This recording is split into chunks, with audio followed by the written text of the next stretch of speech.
Hello, everyone, and welcome to Teaching Through a Pandemic, best practical discussions on best practices. I'm Janet Howes, and along with Rami Hazza, we're from the University of St. Joseph, which is in West Hartford, Connecticut. So today we're going to talk about the HyFlex course design. Originally, it was called Hybrid Flexible Course Design, so shortened to HyFlex. It was created by Brian Beatty in 2006. He and his colleagues realized that they were having some enrollment challenges. They weren't meeting the needs of the students. Their classes were fully on ground, and therefore they were trying to reach out to students that maybe couldn't come to the classroom. So they discussed going fully online versus in the classroom learning, or both. And then also synchronous and asynchronous. So they came up with what's called hybrid flexible, or HyFlex for short. The San Francisco State University describes it as courses are class sessions that allow students to attend class, whether to attend classes face-to-face or online, synchronously or asynchronously. So the primary reason a HyFlex course design should be considered is to give students a choice in how they complete their course activities in any given week or a topic. So without meaningful choice, there is no flexibility, and therefore it can't be HyFlex. This is a nice model of what HyFlex is. The student can be in the classroom or at home or in their dorm, wherever they feel most comfortable learning. The course material is offered in a traditional and online format. The students can choose how they attend courses weekly, which can resolve many scheduling issues. So at USJ, this particular fall, we used Microsoft Teams along with the HyFlex method. So Microsoft Teams, it was created as a communication system, described as a chat-based workspace focusing on real-time collaboration. It's used in the classroom to connect students and faculties. And there's some nice capabilities with Microsoft Teams. There's video conferencing, either from a desktop or a mobile device. There's screen sharing. You can record your meetings or your lectures. And Microsoft Teams now has breakout rooms. Another type of meeting that you can use with HyFlex is Zoom video communications. It enables users to connect anywhere on any device. It also has the screen sharing, the recording, and breakout rooms.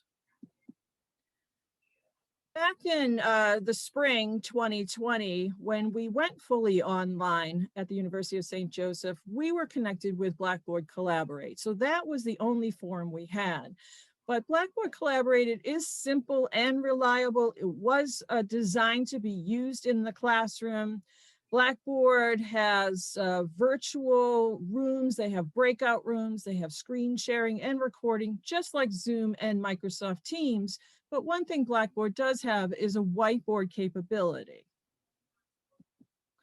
So I'm going to talk about my experience with HyFlex.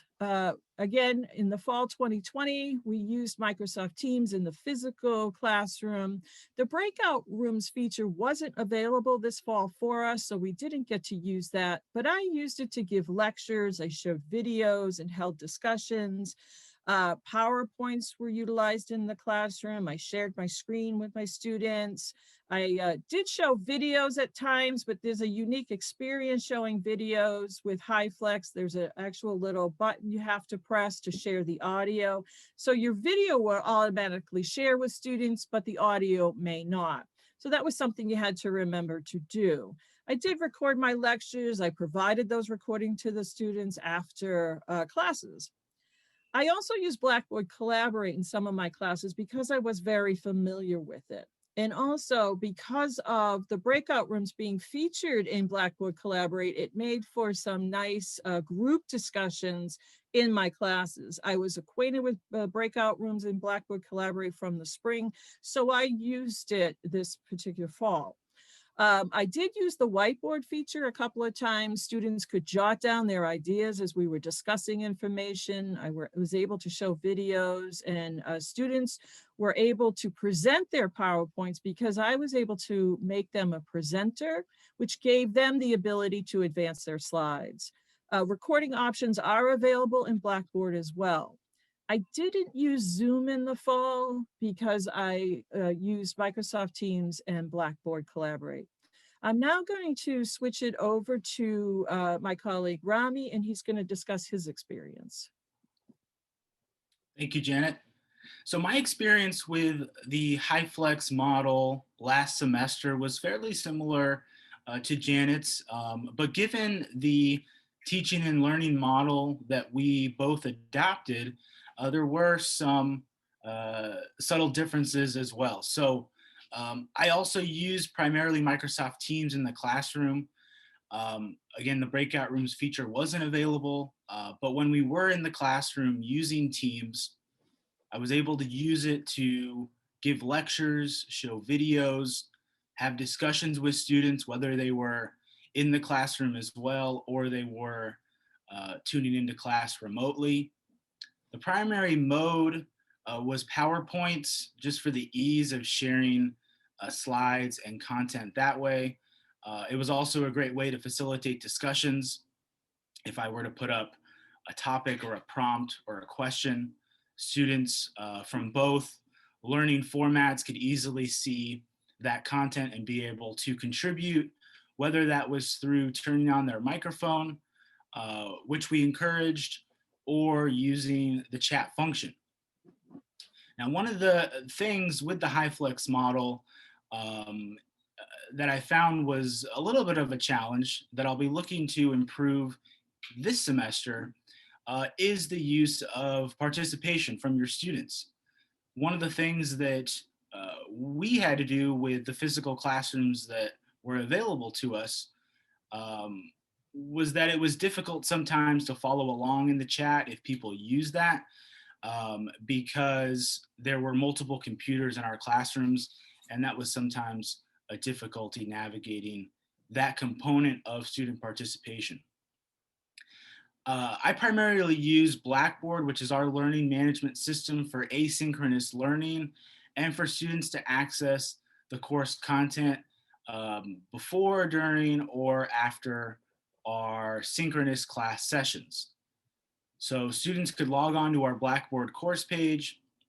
They will find content folders with all of the relevant course materials, web links, readings, and assignments that were available for each student. So they could download, access that material, and be able to use it for any of their assignments, or if we were doing any sort of activity during our synchronous class times.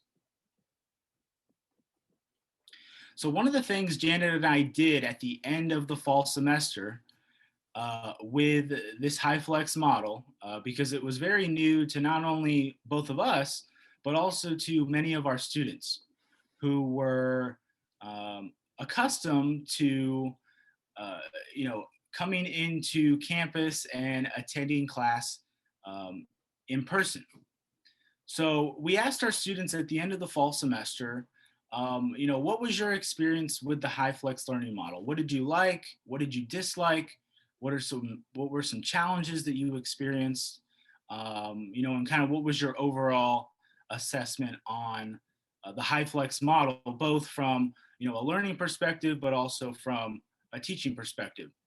And the students' responses kind of fell in three main themes. The first one was convenience. Many students like the HyFlex model for the convenience factor. At our university particularly, we have a large number of students that are commuter students that will drive into campus and attend class.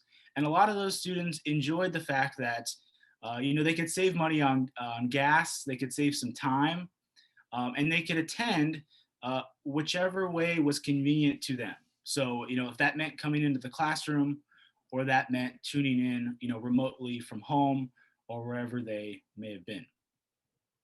The second theme was accessibility.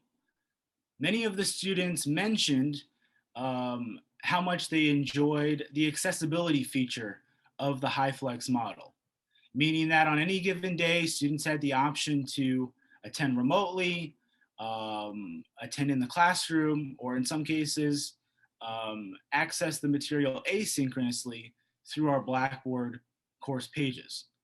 Um, and a lot of students also mentioned that for the types of assignments and assessments that they were given. The ability to, work on a paper or complete a quiz online, students enjoyed that flexible feature as well.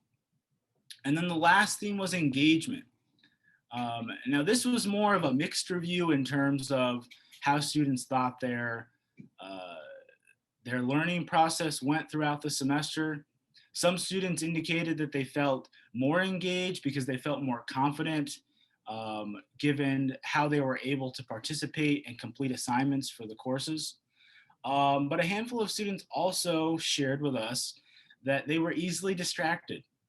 Uh, you know, Being able to log into class from, their bedroom at home, while that, maybe had a high level of convenience for the student, they also did share with us that they were easily distracted. And that maybe was one of the main things that we both noticed when it came to, average daily class participation from students. I know for me personally, it tended to follow much of a roller coaster in terms of having high participation one day and then maybe not so much the other day. So the level of engagement and the spectrum of engagement did differ considerably among the students that we had in our classes.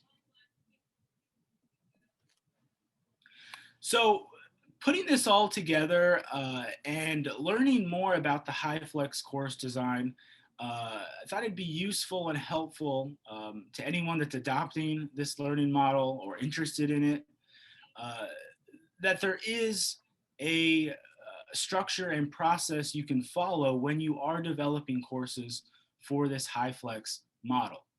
So these 4 pillars that you see here were developed by Brian Beatty and some of his colleagues on thinking about ways that you can develop your HyFlex course.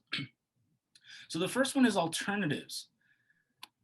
Real alternatives to support learners and our students in their learning. So one of the things in a HyFlex course we as faculty should be doing is providing alternatives to our students. What we mean by that is alternatives in their choices on how they complete class activities and class assignments, meaning that you're giving all students a choice so that they can take more ownership for their participation and ultimately in their learning. And this can be particularly important and effective for graduate students as well. The second pillar of the HyFlex course design is equivalence. What we mean by that is that we should be promoting equivalent learning for our students, realizing that the achievement of the same student learning outcomes may not be feasible. We may not be able to identify specific objectives for every single student. So, knowing that not all options are going to help students meet those same set of learning objectives, and that we need to try and be equivalent in how we are assessing student learning. The third one is reusing. Reusing refers to resources that we're using in class, that we're creating for our students, reusing those materials in a variety of different ways.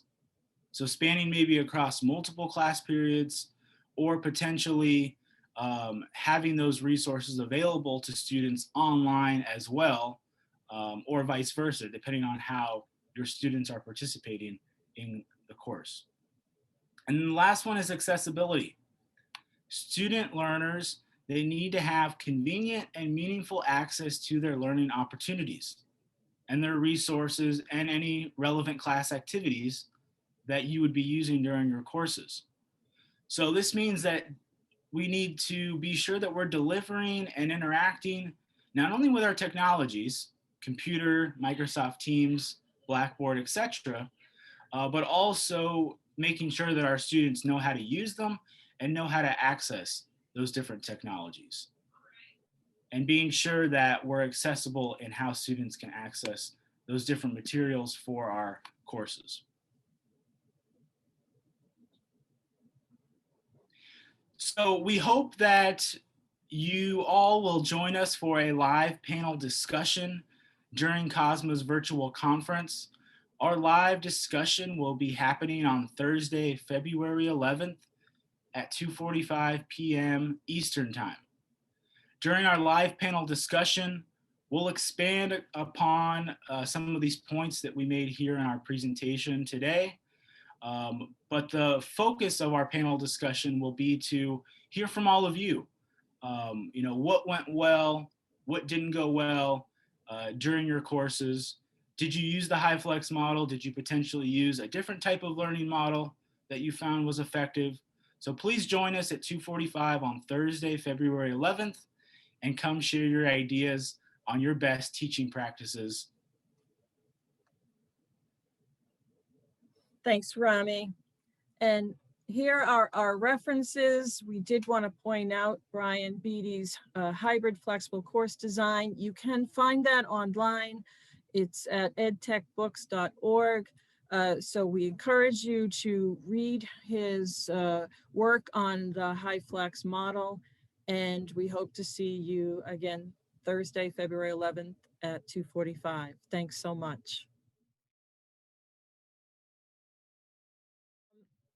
So the way the University of St. Joseph works, and we're in Connecticut, they were really concerned about the students not being in class. And I know that you probably heard, news reports across the country about, schools being sued because the students paid for an on-ground class and then went online. So like the spring semester, I think, was kind of a mess for a lot of schools. But we used Blackboard because that's all we had in the spring. And I actually really enjoyed Blackboard because it has those breakout groups, which are really easy to get into. It has a whiteboard feature, it has all of that. The issue is the bandwidth with Blackboard isn't very strong. So for the fall, our school bought into Microsoft Teams. And so the way our classes worked is we had our normal computer in the classroom, but then you had to have another computer that with a camera on it that you had to set up. So you actually had to turn on two computers, you had to log into two computers. It sounds really cumbersome, but it really wasn't after you got used to it, and the camera just turned on automatically. But there were some kind of glitches with that as far as video. If you wanted to show a video, you had to like push a toggle switch, which honestly, when I started, nobody told me. And so I was trying to play a video and one of the students said, I think you have to hit that share screen, share audio button. And of course I looked, the students know everything. So I did it and the video was, played. So I was physically in the classroom. I had several students in the classroom sitting 6 feet apart from each other, but most of my classroom students were, home. And eventually the ones that were on campus stayed in the dorm, and then I was the only one in classroom, but that's a whole other story. Rami, go ahead and talk about your experience with it. Yeah, well, obviously Janet and I's experience was largely similar since we were probably sharing some of the same classroom spaces. But I know for both of us, when our university started the HyFlex model last semester, we had a fairly good idea that that was also going to be going into this semester. So we're obviously in that same learning model. And so I viewed the HyFlex model from both, I tried to understand it from both the students' perspective and what they could get out of this new learning model. And then also on our side as the faculty, it was new for both Janet and I as well. So dealing with all of the new, changes just to your normal classroom environment, I think was something that both the students and the faculty had to kind of learn and adapt to over the course of the semester. And so I'll just offer a couple suggestions and things that we talked about in our presentation that I think were applicable and helpful to both the students and the faculty.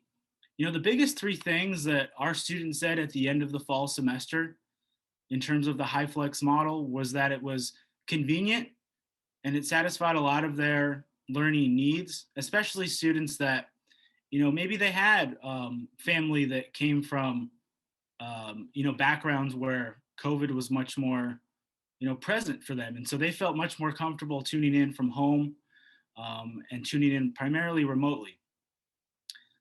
Most of the students that live on campus at USJ are student athletes. So throughout the semester, we did have a lot of those students that would come in and out of the classroom. But they also mentioned that convenient factor of, if they had things going on, they could tune in whenever they felt comfortable. And then the other two things were accessibility and engagement. And this kind of went both ways from faculty and from, students. Being accessible entirely remotely was a challenge, for both parties involved. And also this idea of engagement. How do you engage students when you have some maybe tuning into the classroom, some tuning in remotely? So that was a challenge in and of itself. But I thought overall, with everything going on, I was happy with how the students performed, given all of the circumstances. And it led me to think about changes I could make this semester, even just small, subtle improvements with assignments and kind of just what we use class time for. I really thought more about what am I actually using the class time for, much more than traditionally when we all would kind of just show up and meet for class time. So those were some of the things that I've kind of been thinking about and carrying over to this semester.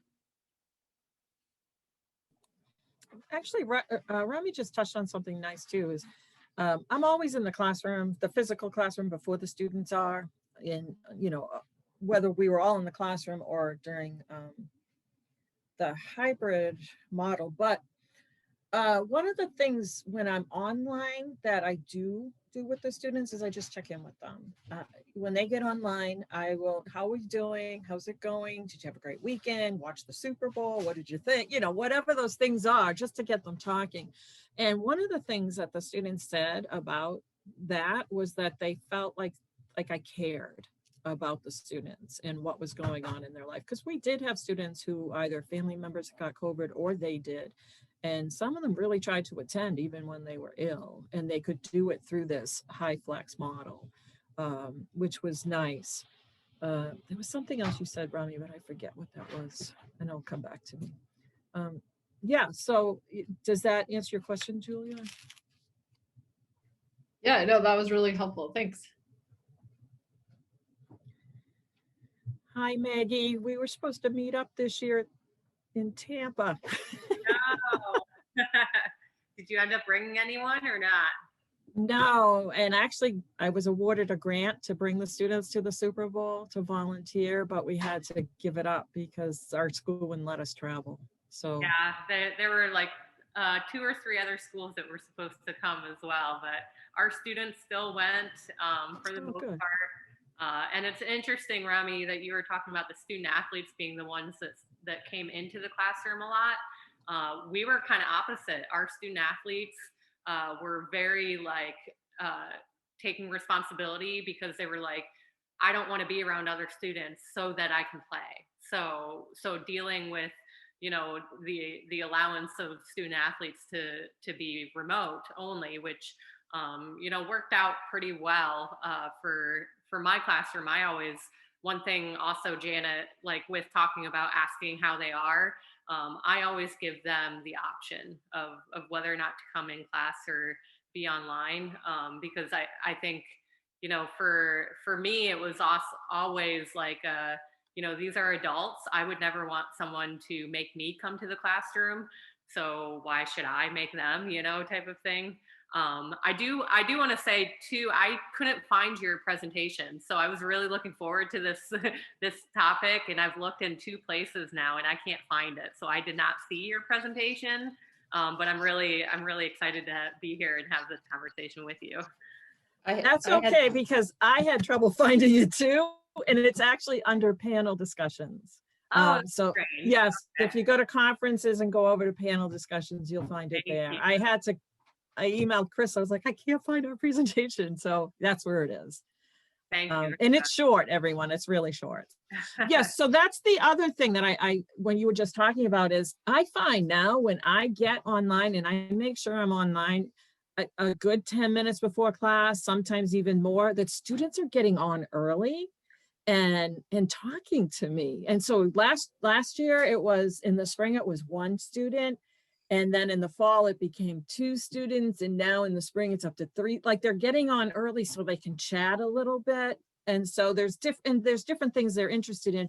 One is a student athlete who swims, so we talk about that. Another one is very involved in women in leadership, so we talk about that. So yeah, it's funny that if you open it up, and you're just there, they'll pop in.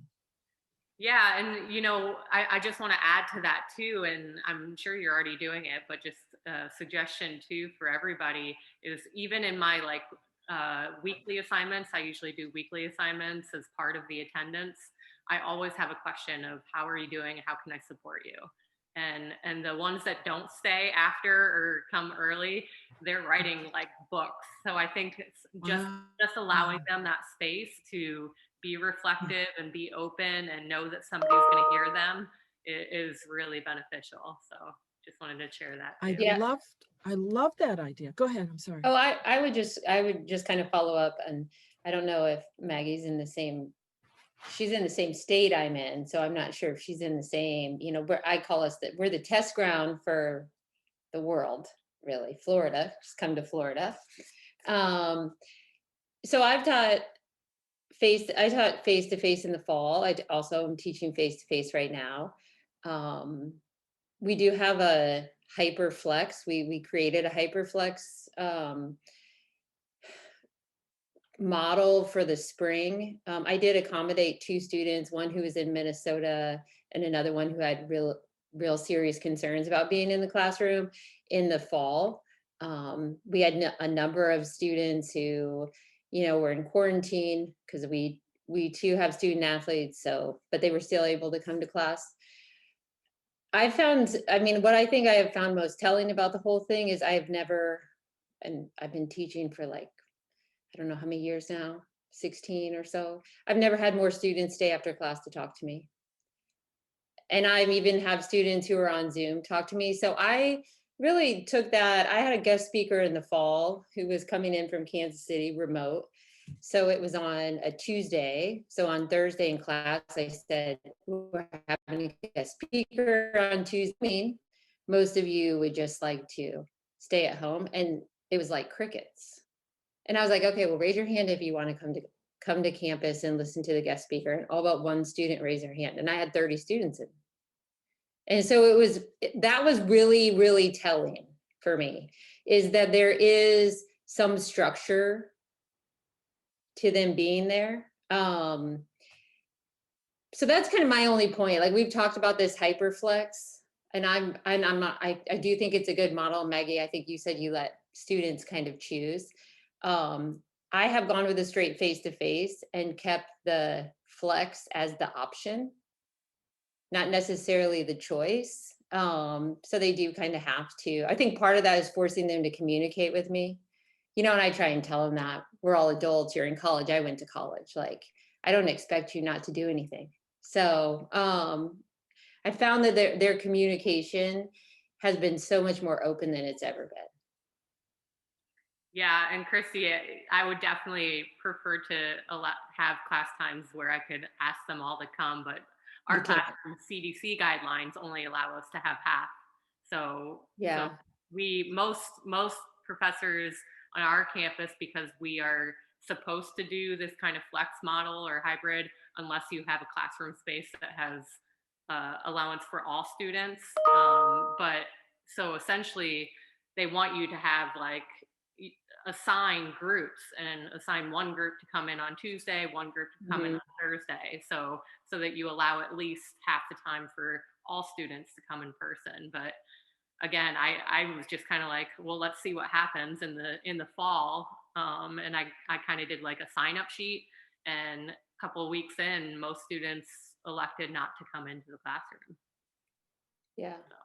I think we found that most of our students are, if they like the option, it's mostly to accommodate their work schedules or Yeah. their schedules. I think the other thing that some of you may find, at least I've found to be challenging, is when your technology doesn't work on campus. We don't have a lot of our staff on campus.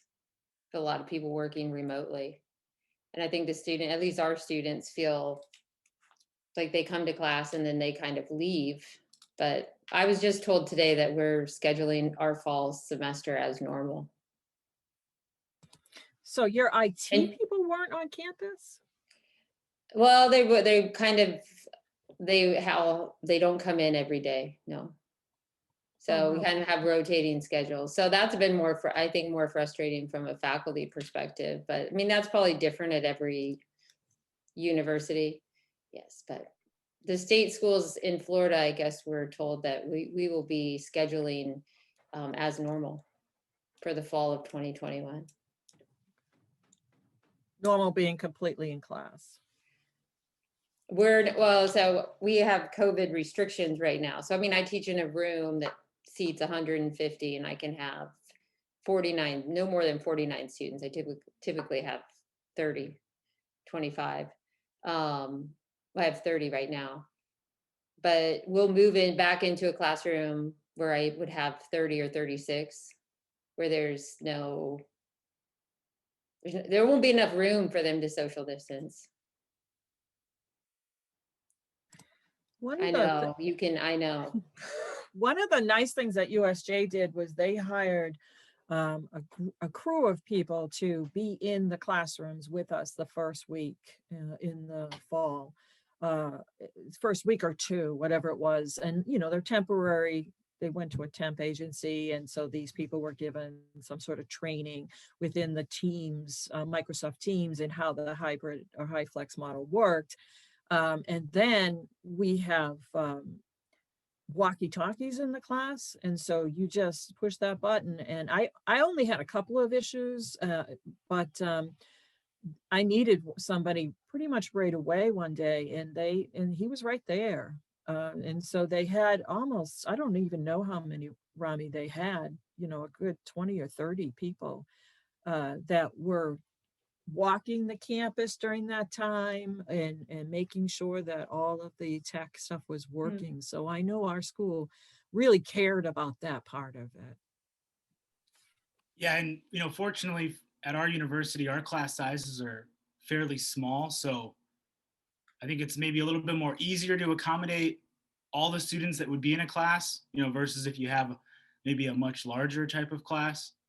But I was curious from some of you if just kind of maybe comparing the fall semester to, starting this semester, if there's anything that you've done that you found to be very effective, maybe not only for you as the instructor, but also for your students.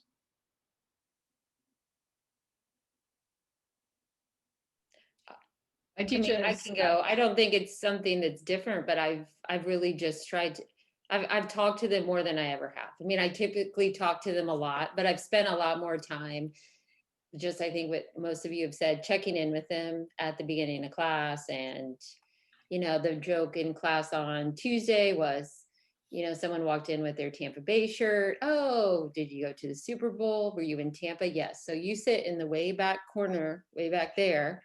Right. And then everyone kind of talked, and then someone else said they were in Tampa. And then I was thinking, oh, okay.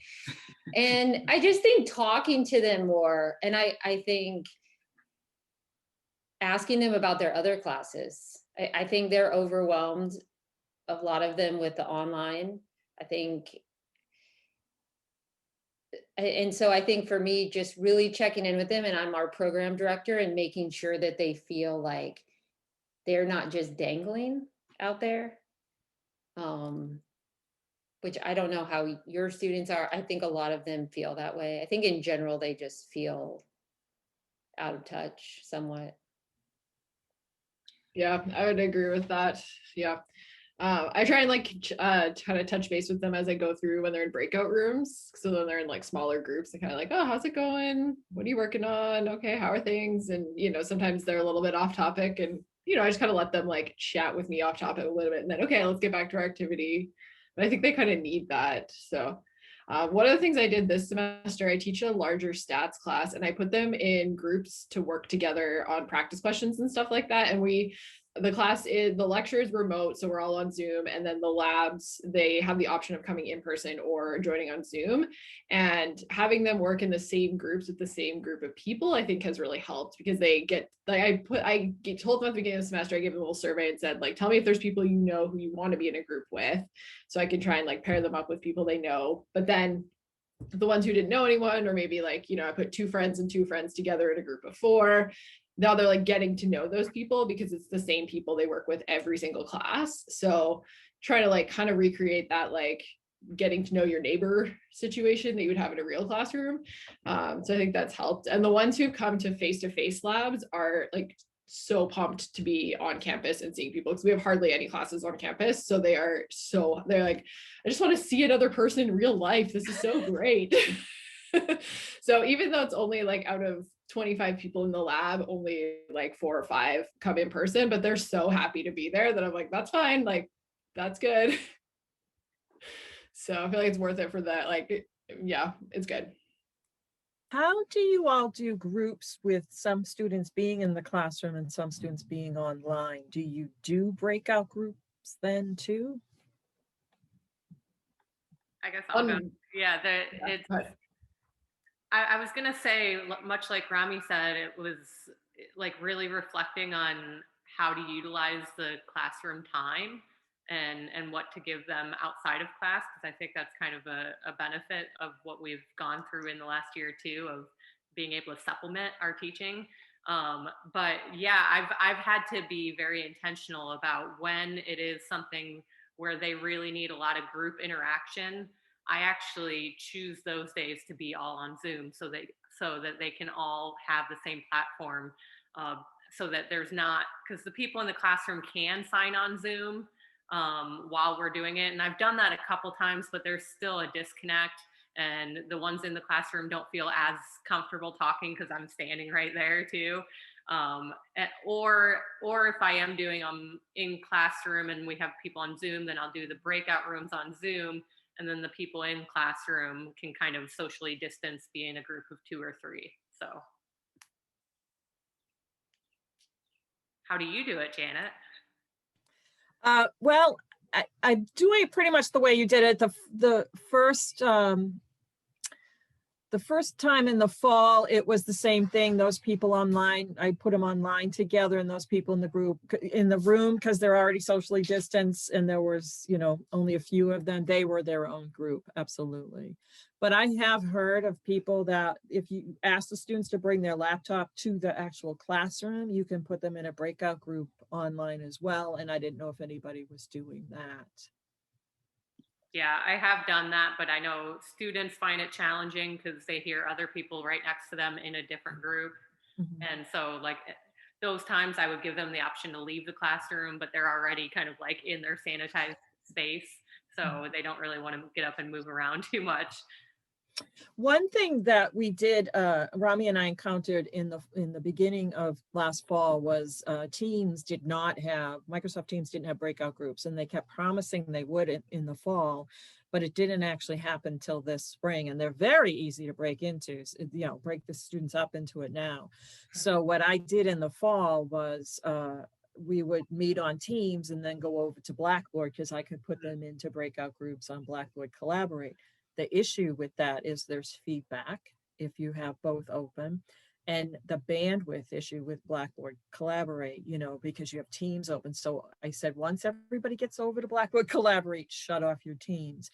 And again, I went to another talk where somebody said, you're going to do 20% less work being online now, just due to all the technical issues and getting everybody on. And I found that to be true, is I didn't always get all the information to the students within a class that I have done in the past. Mm-hmm. So you do have to adjust. Yeah. I'm just curious, have you surveyed your students to see what type of formats they want moving forward? We actually did an unofficial survey in the fall, just to, be able to talk to you all about this. And we did get some feedback. Rami, go ahead and talk about the what they said about being online or on ground. Oh, you're muted. That happens all the time. I still haven't gotten used to it. We did a short informal survey just with the students in our classes at the end of the semester. And really the main things that they shared with us was that they enjoyed the convenience factor where at any one point they could tune in remotely or they could come into class. They liked the fact that things were more accessible. One of the things that I did a lot last fall were just short little reading quizzes that they could complete anytime. And I think a lot of students liked the fact that they didn't have to be stressed out about coming into class, maybe cramming or studying for a quiz or an exam, and then feeling the pressure of people being right next to you. And then the last thing was just, engagement. And that was really just kind of a spectrum where some students indicated that they were really engaged because they had more autonomy and flexibility in their learning. And then we did have a handful of students that said that they weren't really engaged much during the semester. So you kind of had students in both baskets. And, from our perspective, I kind of felt that that was true. You had a handful of students that were really engaged and then some students that would kind of just come in and out, and you didn't really get a clear sense of where they were at with everything. So, those are some of the things that I know Janet and I have both talked about a little bit at the end of the semester, and things that we're thinking about of, how can we maybe make small improvements now in the spring semester. I have to go. Thank you, everyone. I appreciate it. Yeah, Thank you. Appreciate that. Do you, anything else anybody want to add or share with us? I think, thank you for having this conversation. I think it's something that, the more we can share with one another and talk about what works for our students and everybody else's students is, it's new to all of us. So I think sharing is a good thing. Thank you. Awesome. Yeah, super appreciate it. It's nice to hear ideas of what other people are doing as we're kind of starting to brainstorm for fall semester and what that's going to look like. So yeah, it's nice to hear what others are doing. So thank you. So if you can look at the panel section, that's where our video is. And if you want to, if you have any questions, just my email is my full name, janethouse@usj.edu. Just email me anytime. Awesome. Thanks. Thank you. Hopefully you'll be able to bring some students down to Tampa sometime. Oh, yes, right. Yes. I cannot even believe, like, you guys talking about taking students on trips places. I have filled out so much paperwork. Just like I asked, like, can students go and do their cardio class out on the trails that are just off campus? And I had to fill out like 10 forms for them to be allowed to do that. And I was like, oh my gosh. So I can't even imagine, I wouldn't even ask about taking them like outside of our city. Oh my gosh, they would have a meltdown. Yeah. We're a small school, so. So are we. Oh, are you? Where are you at? I'm in Northern Alberta. So our school is about 2,000 students. Yeah, Canada, awesome. I have a lot of Canadian friends and they're talking about all the shutdowns and I'm like, yeah, we're about to host a Super Bowl where we have like 20,000 people here. Oh yeah, no, like they just opened up. So I coach swimming as well. And we just had practice. We can have 5 kids split out over 2 lanes and they have to like swim in these giant circles. And like, that's the first time they've been in the pool since November. So. Wow. Okay. Yeah. Thank you, Jan. Thank you, Rami. Thank you. Thanks, everyone.